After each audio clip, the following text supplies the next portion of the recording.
Bugun men sizlarga pensionerlar uchun juda muhim bo'lgan masalani oddiy tilda tushuntirib beraman. Ayrim holatlarda pensionerlardan ushlab qo'lingan yoki noto'g'ri hisoblangan pullar qaytarilishi mumkin. Bu gap har bir pensionerga, pensionerning farzandlariga, vasiylariga va oilasida keksa ota-onasi bor insonlarga bevosita tegishli. Chunki ko'pchilik pensiya hisob kitobini tekshirmaydi, davlat biladi. Jamg'arma o'zi to'g'ri hisoblaydi deb o'ylaydi. Lekin amaliyotda hujjatdagi xato, ish staji noto'g'ri kiritilishi, oylik ma'lumotlari to'liq olinmasligi, ortiqcha ushlab qolish yoki qarzdorlik noto'g'ri chiqarilishi sababli odam o'ziga tegishli pulni olmasdan yurishi mumkin. Men bugun sizga kimlar pul qaytarilishini talab qilishi mumkin? Qaysi holatda xavotir olish kerak? Qaysi holatda esa shoshilmaslik kerak? Qayerga murojaat qilish? Qanday hujjat yig'ish va arizada nimalarni yozish kerakligini batafsil tushuntiraman. Bu ma'lumotni oxirigacha eshiting. Chunki bitta kichik hujjat yoki bitta noto'g'ri raqam pensionerning o'yiga 100 minglab so'm. Ba'zan esa bir necha million so'm farq bilan pensiya olishiga sabab bo'lishi mumkin. Hozirning o'zida kanalga obuna bo'ling, videoga like bosing. Chunki bunday ma'lumotlar ko'pchilikka vaqtida yetib borsa, odamlar o'z haqini yo'qotmaydi. Avval qanday edi? Ko'pchilik pensioner pensiya tayinlanganda faqat bitta hujjat paketini topshirgan. Keyin esa yillar davomida pensiya qancha tushsa, shuni olib yuravergan. Ish staji to'liq hisoblanganmi? Mehnat daftarchasida yozuvlar to'g'ri o'qilganmi? Arxivdan kelgan ma'lumotlar to'liq kiritilganmi? Ish haq ko'rsatkichlari to'g'ri olinganmi? Bularni deyarli hech kim tekshirmagan. Ba'zan odam 30 yil ishlagan bo'ladi. Lekin tizimda 25 yil aks etadi. Ba'zan ayol kishi bolalar parvarishi davri, imtiyozli davrlar, korxona qayta tashkil etilgani sababli yo'qolgan ish yillari yoki arxivdagi ma'lumotlar hisobga olinmagan bo'ladi. Natijada pensiya kamroq chiqadi. Endi nima o'zgardi? Eng muhim o'zgarish shuki, pensionerlar o'z pensiya hisob kitobini qayta ko'rib chiqishni talab qilish huquqiga ega ekanini ko'proq bilishni boshladi. Davlat organlari bazalari arxiv ma'lumotlari, soliq va ish haqi ma'lumotlari bosqichma-bosqich elektronlashgani sababli ilgari topilmagan ma'lumotlar keyin aniqlanishi mumkin. Bundan tashqari, ayrim holatlarda pensiyadan ushlab qo'lingan summalar qonuniy asosga ega bo'lmasa yoki ortiqcha ushlab qo'lingan bo'lsa, pensioner qaytarishni so'rashi mumkin. Men bu yerda hammani birdaniga pul oladi deb aldamayman. Yo'q, har bir holat hujjat bilan isbotlanadi. Lekin hujjat bor, xato bor, noto'g'ri hisob bor yoki ortiqcha ushlab qolish bor bo'lsa, odam o'z pulini talab qilishi kerak. Masalan, bir pensionerga pensiya tayinlanganda uning 1965 yildan 1932 yilgacha bo'lgan ish davri arxividan topilmagan deb hisobga olinmagan. U odam oyiga 1.900.000 so'm pensiya olib yurgan. Keyin farzandi arxivga so'rov yuborib, o'sha korxonada ishlaganini tasdiqlovchi ma'lumotnoma oldi. Qayta hisob kitob qilinganda uning pensiyasi oyiga 2.200.000 so'm bo'lishi kerakligi aniqlandi. Farq oyiga 3.000 so'm. Agar bu farq bir necha oy yoki qonunda belgilangan davr uchun qayta hisoblanadigan bo'lsa, pensioner sezilarli mablag' olishi mumkin. Muhim joyi shuki, bu sovg'a emas, bu odamning o'z mehnati evaziga sharhlangan haqi. Endi kimlar alohida e'tibor berishi kerakligini birma-bir tushuntiraman. Birinchi toifa pensiyasi kutilganidan kam chiqqanlar. Masalan, odam 35 yil ishlagan, oxirgi yillarda yaxshi maosh olgan. Lekin pensiyasi atiga 1.700.000 so'm chiqqan. Bu holatda darhol meni aldashdi deb xulosa qilish noto'g'ri, lekin tekshirish shart. Chunki pensiya hisobida ish staji, ish haqi, imtiyozli davrlar, ish turining xususiyati, ayrim davrlarning tasdiqlangan yoki tasdiqlanmaganligi katta rol o'ynaydi. Agar hujjat to'liq bo'lmasa, tizim bor ma'lumot asosida hisoblaydi. Keyin qo'shimcha hujjat topshirilsa, qayta hisob kitob masalasi ko'riladi. Ikkinchi toifa. Pensiyadan har oy pul ushlab qo'linayotgan pensionerlar. Ba'zan pensioner kartasiga pensiya tushadi, lekin oldingi oyga nisbatan kamroq tushayotganini ko'radi. Bankdan so'rasa ushlab qo'lingan deyiladi. Pensiya jamg'armasiga borsa, ortiqcha to'lov bo'lgan, qarzdorlik bor, sud qarori bor, ijro hujjati bor degan javob eshitadi. Mana shu yerda men har bir pensionerga aytaman, ushlab qolishning sababi yozma ravishda talab qilinishi kerak. Og'zaki javob yetarli emas. Qancha summa, qaysi davr uchun, qaysi qaror asosida, qanday hisoblangan, bularning hammasi hujjatda bo'lishi kerak. Agar ushlab qolish noto'g'ri bo'lsa, ortiqcha ushlangan pul qaytarilishi talab qilinadi. Uchinchi toifa, ishlagan korxonasi yopilib ketgan, nomi o'zgargan yoki arxivga topshirilgan pensionerlar O'zbekiston sharoitida bunday holatlar juda ko'p.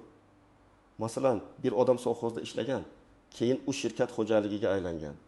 Keyin fermer xo'jaliklariga bo'lingan, hujjatlar tuman arxiviga o'tgan.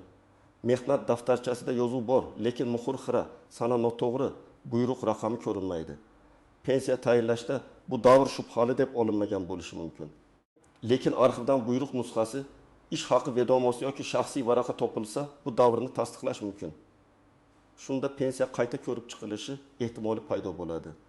4-toifa ayollar, ayniqsa bolalar parvarishi, tug'ruq ta'tili, ishga kirish-chiqish oralig'i bilan bog'liq hujjatlari chalkash bo'lganlar. Ko'p ayollar men ishlamagan yillarim bor, demak hisobga olinmaydi deb o'ylaydi. Lekin qonunchilikda ayrim davrlar pensiya huquqiga ta'sir qilishi mumkin. Buni har bir holat bo'yicha alohida tekshirish kerak. Masalan, ayol 22 yil rasmiy ishlagan, 3 farzand tarbiyalagan, bir necha yil maktabda, keyin tibbiyot muassasasida ishlagan. Agar uning ayrim davrlari to'g'ri tasdiqlansa, pensiya miqdori yoki stan masalasi boshqacha chiqishi mumkin. 5-toifa nogironlik pensiyasi. Boquvchisini yo'qotganlik pensiyasi yoki yoshga doir pensiya turi o'zgargan shaxslar. Bu yerda ham hisob-kitob nozik bo'ladi. Masalan, odam avval nogironlik pensiyasi olgan, keyin yoshga doir pensiyaga o'tgan. Hujjatlar qayta ko'rib chiqilganda avvalgi davrlar, ish staji, ish haqi ma'lumotlari to'liq olinmagan bo'lishi mumkin. Yana bir misol, boquvchisini yo'qotgan oilada bir nechta farzand bor. Keyin ulardan biri o'qishni davom ettiradi. Biri ishga kiradi, biri voyaga yetadi. To'lov miqdori va huquq davri to'g'ri belgilanmasa, yoki kam to'langan yoki ortiqcha to'langan degan masala chiqishi mumkin. Endi aniq raqamli misollar bilan tushuntiraman. Birinchi misol. Pensioner Akmal aka 1990 yildan 2020 yilgacha ishlagan. Jami 30 yil staji bor deb o'ylaydi. Pensiya tayinlanganda unga 27 yil staj hisoblangan. Sababi 1994-1997 yillardagi korxona hujjatlari yetishmagan. Pensiya 2 million 100 ming so'm chiqqan. Keyin arxivdan o'sha 3 yil tasdiqlandi. Qayta hisobda pensiya 2 million 300 ming so'm bo'ldi. Farq oyga 200 ming so'm. Agar bu farq ma'lum muddat uchun qayta to'lanadigan bo'lsa, odam bir martalik to'lov sifatida ham pul olishi mumkin. Bu pulni talab qilish uchun Akmal aka ariza yozishi, arxiv ma'lumotnomasini ilova qilishi va qayta hisob-kitobni so'rashi kerak. Ikkinchi misol. Sayyora opa pensiyasidan har oy 300 ming so'mdan ushlab qolinayotganini sezdi. Unga sizga oldin ortiqcha pensiya to'langan deyildi. Lekin opa nima sababdan ortiqcha to'lov bo'lganini tushunmadi. U yozma ma'lumot talab qildi. Ma'lum bo'ldiki, tizimda uning ishga joylashgani haqida ma'lumot noto'g'ri kiritilgan. Aslida u o'sha davrda ishlamagan. Demak, ortiqcha to'lov degan qaror noto'g'ri bo'lishi mumkin. Agar bu isbotlansa, ushlab qolish to'xtatiladi va ortiqcha ushlangan pul qaytarilishi masalasi ko'riladi. Mana shuning uchun men doim aytaman, har bir ushlab qolishning hujjatli asosi bo'lishi shart. Uchinchi misol. Rashid aka pensiyaga chiqqandan keyin ham rasmiy ishlagan. U ish davomida pensiya hisob-kitobiga ta'sir qiladigan ma'lumotlar yangilangan deb o'ylagan. Lekin pensiyasi o'zgarmagan. Bu holatda ham darhol xulosa qilish kerak emas. Chunki ishlayotgan pensionerlar bo'yicha hisob-kitob tartibi alohida bo'lishi mumkin. Lekin u o'zining rasmiy ish haqi, soliq to'lovlari va ish davrini tasdiqlovchi hujjatlar bilan murojaat qilib, pensiya miqdorini qayta ko'rib chiqish mumkinmi yoki yo'qligini aniqlash kerak. Javob og'zaki emas, yozma bo'lishi kerak. Kimlar xavotir olmasligi kerak agar pensiyangiz qonuniy tartibda belgilangan, barcha ish stajingiz kiritilgan. Oxirgi qayta hisoblar to'g'ri amalga oshirilgan. Pensiyadan hech qanday noma'lum ushlab qolish yo'q. Kartaga tushayotgan summa qaror va ma'lumotnomalarga mos bo'lsa, vahima qilishga asos yo'q. Lekin men baribir har bir pensionerga kamida bir marta o'z pensiya hujjatlarini tekshirtirishni tavsiya qilaman. Chunki xato bor yo'qligini bilish uchun avval raqamlarni ko'rish kerak. Endi istisnolar. Tuzoqlar va ko'pchilik bilmaydigan nozik jihatlarga o'tamiz. Birinchi nozik jihat, har qanday kam pensiya xato degani emas. Ba'zan odam ko'p yil ishlagan bo'ladi, lekin ish haqi past bo'lgan. Ayrim yillar norasmiy ishlagan. Ayrim davrlarda badallar to'lanmagan yoki hujjatlar qonun talabiga javob bermaydi. Bunday holatda pensiya kam chiqishi mumkin. Shuning uchun qo'shnim ko'proq oladi, demak menga kam berishyapti degan solishtirish har doim to'g'ri emas. Qo'shningizning staji, ish haqi, imtiyozlari, ish joyi va hujjatlari boshqacha bo'lishi mumkin. Ikkinchi nozik jihat, Ortiqcha to'lov bilan kam to'lov bir xil narsa emas. Kam to'lov bo'lsa, ya'ni pensionerga aslida ko'proq pensiya to'lanishi kerak bo'lgan, lekin kam berilgan bo'lsa, qayta hisob kitob va farqini to'lash masalasi ko'riladi. Ortiqcha to'lov bo'lsa, ya'ni pensionerga qonun bo'yicha kerak bo'lganidan ko'proq pul o'tkazilgan bo'lsa, davlat organi uni qaytarishni talab qilishi mumkin. Lekin bu yerda ham tartib bor. Har qanday ortiqcha to'lov avtomatik ravishda pensionerdan ushlab qolinavermaydi. Sababi xatoga kim sabab bo'lgan? Pensioner yolg'on ma'lumot berganmi? Organ o'zi noto'g'ri hisoblaganmi? Qaror qanday chiqarilgan? Bularning hammasi muhim. 3-nozik jihat. Bank kartasidagi kamayish har doim pensiya jamg'armasi xatosi emas. Ba'zan aliment, kredit, kommunal qarzdorlik, sud ijrosi, jarima yoki boshqa ijro hujjatlari asosida ushlab qolish bo'lishi mumkin. Masalan, pensioner bankdan kredit olgan, keyin to'lov kechikkan, bank hisob varag'idan avtomatik yechim qilgan. Pensioner esa pensiyamdan ushlab qolishyapti deb o'ylaydi. Bunday vaziyatda avval bankdan hisob varaq ko'chirmasi olinadi. Unda pul qayerga ketgani ko'rinadi. Keyin pensiya jamg'armasidan pensiya to'lov ma'lumotnomasi olinadi. Shunda muammo bankdami, ijro organdami yoki pensiya hisobidami ajratish mumkin bo'ladi. 4-nozik jihat. Arizani og'zaki aytish yetarli emas. Ko'p odam idoraga borib, navbatda turib, xodimga gapirib keladi. Xodim tekshirib ko'ramiz deydi. 1 oy o'tadi, hech qanday javob yo'q. Nega? Chunki rasmiy ariza qoldirilmagan. Men har doim maslahat beraman. Murojaat yozma bo'lsin yoki elektron platforma orqali yuborilsin. Arizangizda sana, ism, sharif, pasport yoki ID ma'lumotlari, telefon raqami, pensiya turi, talabning mazmuni aniq yozilsin. Eng muhimi, pensiyamni qayta hisoblab bering deb umumiy yozish bilan cheklanmaslik kerak. Falon yillardagi ish stajim hisobga olinmagan bo'lishi mumkin. Pensiyamdan ushlab qolinayotgan summa asosini tushuntirib bering. Ortiqcha ushlab qolingan summa qaytarilishini so'rayman deb aniq yozish kerak. 5-nozik jihat. Hujjatning sifati va manbasi muhim. Oddiy nusxa, tanishning guvohligi yoki eski qog'oz rasmi har doim yetarli bo'lavermaydi. Mehnat daftarchasi, arxiv ma'lumotnomasi, ishga qabul qilish va ishdan bo'shatish buyruqlari, ish haqi ma'lumotlari, korxona tugatilgan bo'lsa, arxivdan tasdiq, sud qarori, bank ko'chirmasi kabi hujjatlar kuchli dalil bo'ladi. Agar mehnat daftarchasida xato bo'lsa, masalan, ism bir harf bilan noto'g'ri yozilgan bo'lsa, familiya o'zgargan bo'lsa, tug'ilgan sana boshqa ko'rsatilgan bo'lsa, bu masala alohida tasdiqlanishi kerak bo'ladi. 6-nozik jihat. Muddat masalasi. Odamlar ko'pincha men 10 yil oldin kam olganman, hammasini qaytarishsin deb o'ylaydi. Amalda esa qayta hisob kitob va farqni to'lash masalasida qonunchilikdagi muddatlar murojaat qilingan sana. Xato sababi va hujjat qachon taqdim etilgani muhim bo'ladi. Shuning uchun men albatta 10 yillik pul qaytadi deb ayta olmayman. Bu noto'g'ri bo'ladi. Lekin men shuni aniq aytaman. Agar sizda asos bo'lsa, murojaatni kechiktirmang. Bugun topshirilgan ariza ertangi huquqingizni himoya qiladi. 7-nozik jihat. Pensioner vafot etgan bo'lsa, masala butunlay yopiladi degani emas. Ayrim holatlarda merosxo'rlar, oila a'zolari yoki qonuniy vakillar to'lanmay qolgan summalar bo'yicha murojaat qilishi mumkin. Bu juda nozik masala, hujjat va huquqiy maqom talab qiladi. Masalan, pensioner hayotligida pensiyasi kam hisoblangan bo'lishi mumkin, lekin qayta hisobga ulgurmagan. Oila a'zolari uning hujjatlarini topib, tegishli tartibda murojaat qilishlari mumkinmi? Buni alohida aniqlash kerak. Bu yerda meros hujjatlari qarindoshlikni tasdiqlovchi hujjatlar, o'lim guvohnomasi va boshqa ma'lumotlar kerak bo'lishi mumkin. 8-nozik jihat. Firibgarlardan ehtiyot bo'ling. Pensionerlarga men sizga pul chiqarib beraman, tanishim bor, oldindan pul bering, kartangizni bering, SMS kodni ayting deb murojaat qiladiganlar uchraydi. Men ekspert sifatida qat'iy aytaman, hech kimga bank kartangizni, PIN kodingizni, SMS kodni, pasport nusxangizni keraksiz joyga bermang. Pensiya masalasi rasmiy idora, rasmiy ariza va rasmiy hujjat bilan hal qilinadi. Agar kimdir pulni oldindan talab qilsa, bu juda xavfli. Sizning haqingizni talab qilish uchun pora yoki yashirin yo'l kerak emas. Kerak bo'ladigan hujjat, ariza va qat'iyat. Endi nima qilish kerakligini bosqichma-bosqich aytaman.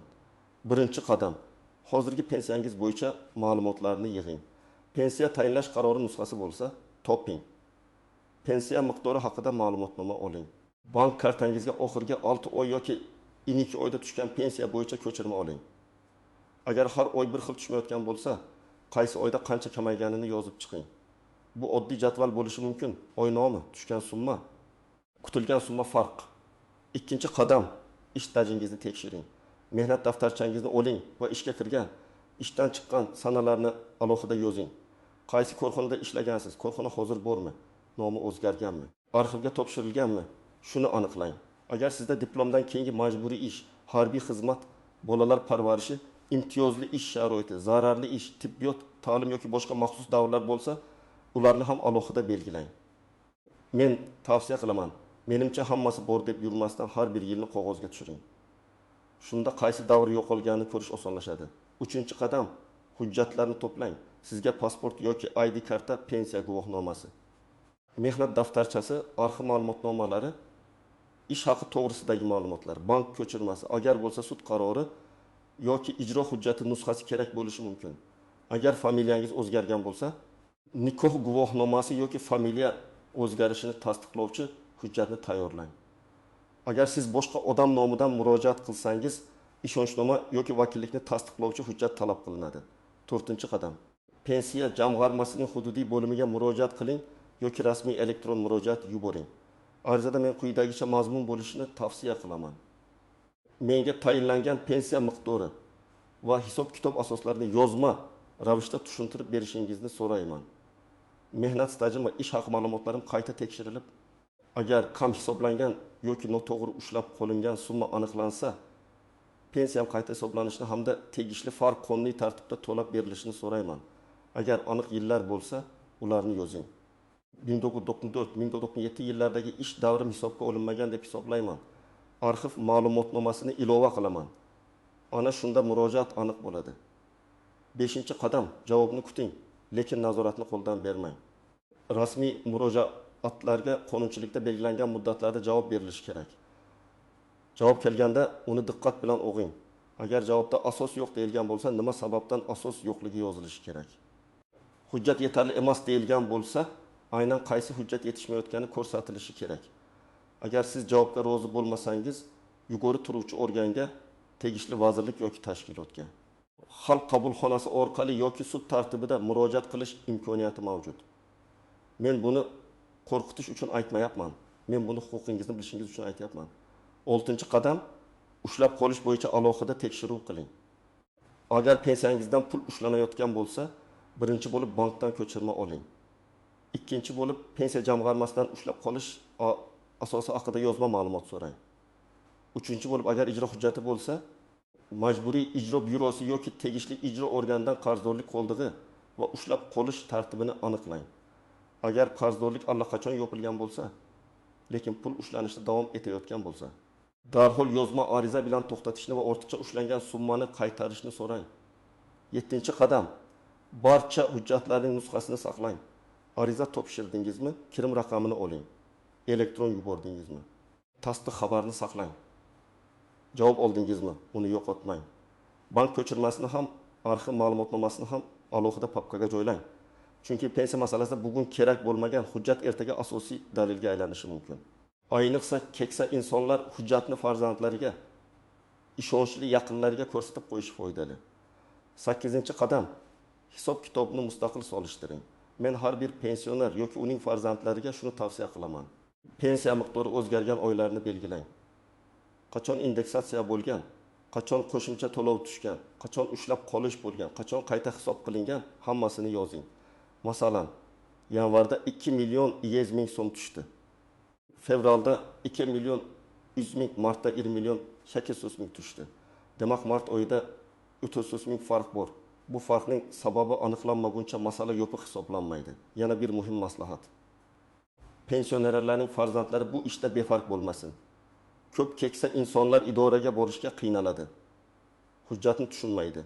Navbatda turishga sog'lig'i ko'tarmaydi. Telefon orqali tushuntirishni eshitib anglamasligi mumkin. Farzand yoki yaqin qarindosh yordam bersa, ko'p muammo tezroq hal bo'ladi. Lekin bunda ham hamma narsa qonuniy bo'lishi kerak. Kerak bo'lsa ishonchnoma olinadi. Hujjatlar tartib bilan topshiriladi, javoblar yozma olinadi. Bugungi gapning asosiy mazmuni shuki, pensionerga pul qaytarilishi mumkin bo'lgan holatlar bor, lekin bu avtomatik va hammaga bir xil bo'ladigan jarayon emas. Agar pensiya kam hisoblangan bo'lsa, ish staji yoki ish haqi ma'lumotlari to'liq olinmagan bo'lsa, pensiyadan pul asossiz yoki ortiqcha ushlab qolingan bo'lsa, pensioner o'z haqini talab qilish kerak. Buning uchun vahima, mish-mish yoki tanish bilish emas, aniq hujjat, yozma ariza va rasmiy javob kerak. Men sizga ekspert sifatida eng muhim tavsiyani aytaman. Pensiyangizni shunchaki tushayotgan pul deb qabul qilmang. Uni tekshirilishi mumkin bo'lgan hisob-kitob deb qarang, har bir yil staj. Har bir hujjat, har bir ushlab qolingan summa ahamiyatli. Bugun tekshirsangiz, ertaga o'zingizga tegishli pulni yo'qotmasligingiz mumkin. Agar oilangizda pensioner bo'lsa, bu videoni ularga ham tushuntiring. Hujjatlarni biriga ko'rib chiqing. Sizning hududingizda pensiya qayta hisoblangan, ushlab qolingan pul qaytarilgan yoki aksincha tushunarsiz muammo bo'lgan holatlar bormi? Izohlarda yozib qoldiring, boshqalar ham tajribangizdan foyda oladi. Videoga like bosing, kanalga obuna bo'ling va yaqinlaringizga ulashing. Chunki bitta to'g'ri ma'lumot pensionerning o'ylab, ba'zan yillab yo'qotayotgan pulini qaytarishga yordam berishi mumkin.